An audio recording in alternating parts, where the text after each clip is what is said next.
Hey, ndabaramukije bakunzi ba Akiwacu Magazine, nongera ndabaha ikaze muri kino kiganiro AKiwacuMusic. Nkuko musanzwe rero mubimenyereye iminsi yose ya gatandatu igihe cy'isaha 2 z'ijoro ndaza nkakubwira kuri bimwe biba biriko biravugwa mu makuru y'umuziki ngaho iwacu mu Burundi. Kuri rigenekezo rya 2021 z'ukwezi kwa mbere umwaka turimo 2023 utinaguteguriye iki. Ndaza ndakubwire byinshi ndaza guhera ku ndirimbo zagiye zisohoka muri no minsi, ndakubwira amakuru agiye atandukanye karavuga ku bastari bo ngaho iwacu mu Burundi, ndakubwira nka AKiwacuMusic, ndakubwira nka Channy Queen, ndakubwira Lolilo, Simba, ndangira kandi ndakubwire kuri Sapi, ndakubwire kuri Kingorongoro ndetse n'abandi. Nkuko rero musaze mubimenyereye ikiganiro iminsi yose mukigirishwa nanje banyita Jefferson Badga aka The Horse cyangwa kanyita Gaguza bikwiye. Behind the camera murabizi mba ndi kumwe na NGM.call. Ataguteba rero reka mpere ku ndirimbo zagiye zisohoka muri no minsi, ndahera ku ndirimbo y'umuririmbyi ngaho iwacu sanzwe yitwa Alvin Smith La Vache Original. Indirimbo yakoreye mu Rwanda ari kumwe n'umuririmbyi nyene ngaho mu Rwanda yitwa Juno Kizigenza. Ni indirimbo bise Akadaje. Indirimbo bise Akadaje ubona neza yuko iri kirabikora neza ku rubuga rwa YouTube, nawe nimba utarayira ushaka kugenda mu YouTube yawe ukandika Akadaje by Alvin Smith featuring Juno Kizigenza hamukaryohe.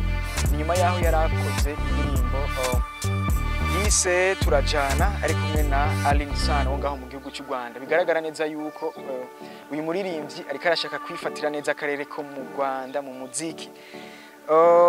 Biboneka neza yuko atari ikintu gisanzwe, si ikintu cyoroshe gukora amakolabo n'abaririmbyi bagiye batandukanye b'abanyamahanga cyane cyane ngaho mu Rwanda.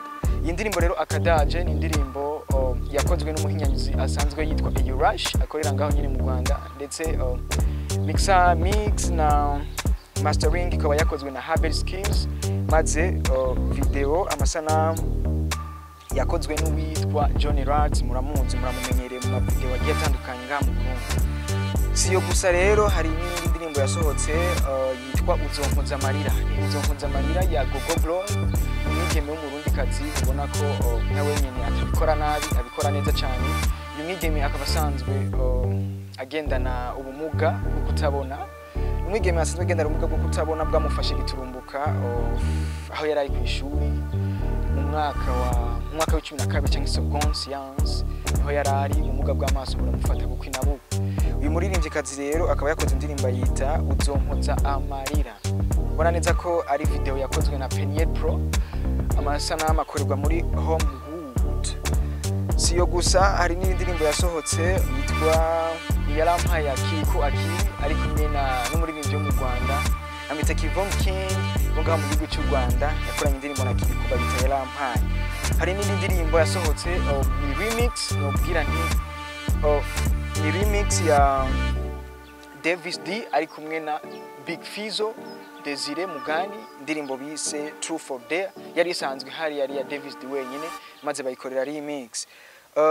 Siyo gusa hari n'indirimbo yitwa Holy, ni Holy ya Jaja Janine, Kenyezi ubona abikora neza na wene, asanzwe asengera mu bwiza kwishengero Pentecote International. Bigaragara neza yuko uyu mukenyezi nawe atabyorosha mu muziki wa gospel, indirimbo zo guhimbaza Imana. Inyuma yo gufata urugendo ava mu mahanga agarutse n'indirimbo yise Holy, akubwira neza yuko mu mwaka wa 2023 utazorangira adakoze igiteramo ngahi mu Burundi i Bujumbura.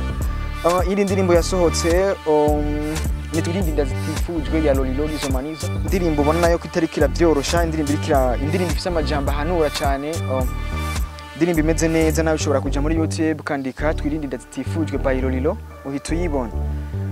Iyi ndirimbo ni Kwiti remix, ni Kwiti remix ya Double J, ndetse ni remix yakozwe n'abaririmbyi mu Rwanda. Guys, ubona neza yuko abanyarwanda n'abarundi bariko barabishira ingufu hamwe kugira ngo baduze umuziki, biragaragara cyane. Ni Kwiti rero yakozwe remix kugwa na Uncle Austin ari kumwe na Bruce Melody, ndetse n'unyene Double J yari asanzwe ari nyene, nayo ubona ko ari indirimbo imeze neza.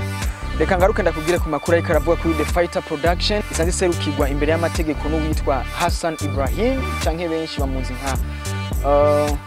nka Happy Famba. Ni The Fighter Production rero hari kwigenekerezo rya 15 z'ukwezi kwa mbere mu mwaka turimo batumye ko abamenyesha makuru batandukanye bo ngaho iwacu mu Burundi kugira ngo basangire mu ntumbero yo kugurura ibikorwa by'umwaka mushasha 2023 muri rindi sanzwe muri The Fighter Production ayo azwi nka Vishulo yarafashe ijambo arashimira Happy Famba aramubwira ati ndagushimiye brother warakoze cyane nubu ndakwihaye kandi ubandanye nkoresha aramubwira ati ngiye gukora ibishoboka byose ngiye gushiramo inguvu zidasanzwe kugira ngo The Fighter Production yacu ibandanye itera imbere nigikubona uvuga nti nigiko cyashimwe na benshi abahari kuri La Pirogue hari abamenyesha makuru batandukanye ndetse hakaba harimo n'umumenyesha makuru asanzwe arongoye abamenyesha makuru bari mu gisata cy'imico kama ariwe Alenova yarafashe ijambo arashimira The Fighter Production muri rusangi ndetse n'abaririmbyi bari muri The Fighter Production nyene arabashimira aravuga ati nigikorwa ciza ni mu ntumbero yo kwiyumvuga nti mu ntumbero yo kwerekana yuko umuziki w'u Burundi utazotezwa imbere n'umuntu umwe gusa ahubwo ari ugushira hamwe ari rwa rukundo ni The Fighter Production nyene yasinyiraniye amasezerano n'umu boss asanzwe azwi ku izina rya Sion n'amasezerano basinyiraniye yo gukora karaoke music live kuri Zion Beach iminsi ya gatatu no ku munsi w'Imana hazohora haba ama karaoke music live ya Peace and Love ayo makuru ariko kwa kuri The Fighter Production reka ngaruke ndakubwire ku makuru ariko aravugwa kuri Channy Queen uwo tuzi aheruka gukora ni album yise Colors album uyu muririmbyikazi rero nawe biriko biramuvugwa ko si bindi yarafashe aravuga ati umwana yitwa Rahman Soul si umwana wa Lolilo hari abariko baravuga bati mbese ibi nivyo canke sivyo ni base niki ntawize ariko nyuma yaho Lolilo yaravuze ati umwana ni wi wanje ati uyu ivyo ariko arakora ni base avuga neza yuko umwana ari uwa Lolilo reka ngaruke ndakubwire ku makuru ariko aravugwa kuri Natasha Lanamba ni Natasha ubona neza yuko hari igikorwa ariko arakora igikorwa ariko arategura gukora igikorwa cyo gufasha abana b'imfuvyi mu ntara zo hagati mu Burundi ayandi makuru ariko aravugwa ni Sabi ni nyuma yo kumva indirimbo y'umuririmbyi asanzwe aronga mu Burundi yitwa Pro yakoze indirimbo ayita ndi mu nyishu yanditse avuga ati Pro numuraperi mwiza cyane namajambo rero yavugishije benshi abana bariye batandukanye harimo n'umuraperi Fabilove nawe yaramwishuye aravuga ati ntabwo ari wewe ujejwe kuvuga umuraperi mwiza kuko ntabwo uri umuraperi uri mu R&Bist nyuma yaho Pro yarashimye aravuga ati thank you brother kunyita umuraperi akomeye anaho hari abatabyemera hari abariko barapinga ene makuru kava kuri Sabi ndetse na Pro andi makuru karavugwa muri rimvi yitwa Emerson kugira ati ngiko ndakora ndi mu kazi kose vuba cyane bidatevye ngiye kuri yindi ndirimbo nayo zo zitavyoroshe andi makuru karavugwa ni Dramati yaramaze iminsi ari mu marira akomeye cyane aho indirimbo yiwe ubona ko yari kirabikora neza yarigeze mu bayiraba bagera ku miliyoni 3 zirenga gato n'indirimbo rero yari yahagaritswe amajwi igituma bari bayikase na kantu gatangura ndibaza mwe benshi murayizi akantu gatangura haragace gatangura ku muririmbyikazi w'umufaransa kuri ako kantu rero habaye ikintu bitwa copyright byaciye bituma bayikata amajwi havuga ako kantu konyene gatangura hama hageza yaho Dramati atangura kuririmba amajwi agace genda byari bimaze iminsi itari mike Dramati ariko arabyirukamo cyane n'abandi basanzwe bamufasha ubu akakanya tuvugana indirimbo ikaba yasubiriye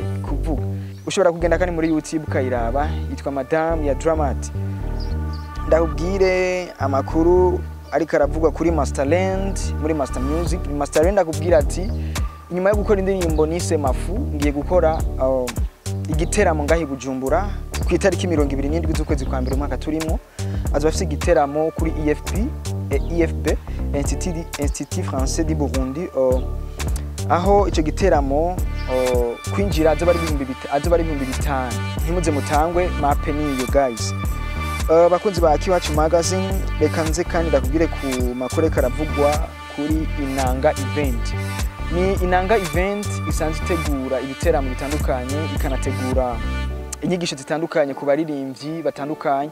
Yabateguriye rero ico no kwita formation canke inyigisho ku baririmbyi basanzwe baririmba gospel, mu ntumbero yo gukarihiriza ubwenge abasanzwe baririmba gospel, indirimbo zo guhimbaza Imana, ndetse mu byo kwandika izo ndirimbo canke kuririmba canke ayandi marangement yose y'umuziki. Inanga event rero ico gikorwa kikaba kizobera kuri eglise canke ishengero ryitwa Jesus Grace, ni mu Ngagara muri quartier ya 5, aho abashaka kwiyandikisha bazokurikirana izo nyigisho biyandikisha uciye kuri Facebook page ya Inanga event, urabandikira ukabwira ushaka kwiyandikisha. Kwiyandikisha ndakwibutse yuko ari amafaranga 5,000. 5,000 navyo bikaba bizokora mu ntumbero yo gufata akavuna musase, ariko usanzwe arongoye event ari we Lilishu akubwira neza yuko naho tugufisa amafaranga ushobora kwiyandikisha biremewe.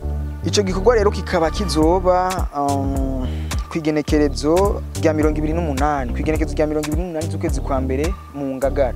Abakeneye kwiyandikisha rero mwiyandikishe uciye kuri Facebook page ya Inanga event, maze muhabwe izo nyigisho z'ukuntu umuziki wa gospel canke indirimbo zo guhimbaza no gutazira Imana zikogwa.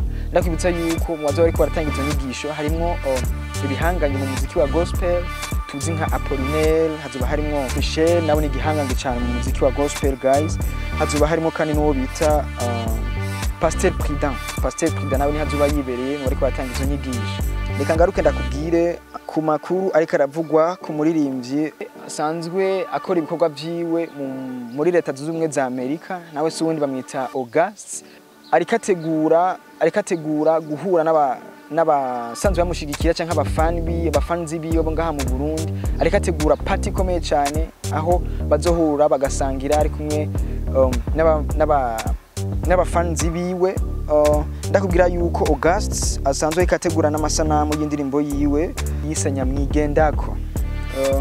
Ano makuru yakabwa kuri August mu nkundi ndababwire kuri no munsi nyene, kuri no munsi wa gatandatu umuririmbyi Pro ari kumwe na OLG nawe asanzwe aherutse gusohora indirimbo yise Araryoshe, nayo ushobora kugenda muri YouTube yawe ukayiraba. Bari kumwe rero na Pro bateguye igiteramo bise Big Show Concert mu Kayanza aho bita kuri Hotel Rotamburineri.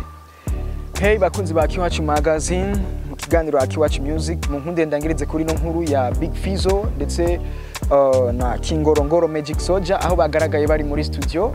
Biboneka neza yuko hari gikorwa gishasha bafitiye bagiye gukora. Ati muri bangahe mwari mwiteze iki gikorwa, muri bangahe mwari mukumbuye kumva Big Fizzo ari kumwe n'umuraperi Kingorongoro Magic Soldier?